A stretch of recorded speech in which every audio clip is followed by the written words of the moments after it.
हनमकोंडा के ACP P Narasimha Rao ने press conference से खिताब करते हुए बताया है कि काकतिया यूनिवर्सिटी पुलिस ने मगरबी बंगाल के दो अफराद को गिरफ्तार किया जो तकरीबन 20,50,000 रुपये मालियत का सोना जब्त कर लिया गया, मालियत का गांजा जब्त कर लिया गया और उनसे पूछगछ की गई तो मुलजिमीन ने एतराफ़ किया है कि वो सारी तफसीलात बताई। पुलिस ने मुताबिक उन्होंने बहुत ज़्यादा मुनाफा कमाने की गर्ज से ये गैर कानूनी अमल अंजाम दिया। हाईवे के मुकाम की जांच के दौरान पुलिस ने उन्हें पकड़ा और हिरासत में लिया गया और इस गांजे को जब्त कर लिया गया। उनके पास से 3 मोबाइल फ़ोन जब्त करके उनका रिमांड कर दिया गया। उन्होंने कहा है कि वो दूसरी रियासतों से लोगों पर खुसूसी नज़र रखेंगे। इस मौके पर हनमकोंडा एसीपी ने KUCPS inspector S Ravi Kumar, SIA Kalyan Kumar और पेट्रोलिंग पुलिस को मुबारकबाद दी।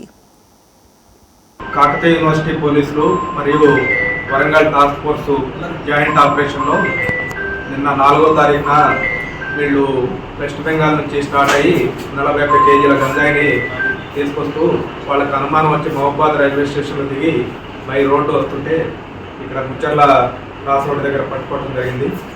ఈ మొత్తం 41 కేజెస్ గంజాయిని సీజ్ చేయడం జరిగింది।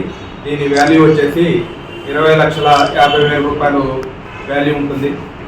ఈ వీళ్ళు వేరే వెస్ట్ బెంగాల్కి సంబంధించిన బర్మన్ అనే వ్యక్తి దగ్గర నుంచి కృష్ణచంద్ర బర్మన్ అనే వ్యక్తి దగ్గర నుంచి తీసుకొస్తున్నారు। ఇతన్ని ఇంకా అరెస్ట్ చేయాల్సి ఉంది। వీళ్ళిద్దరిని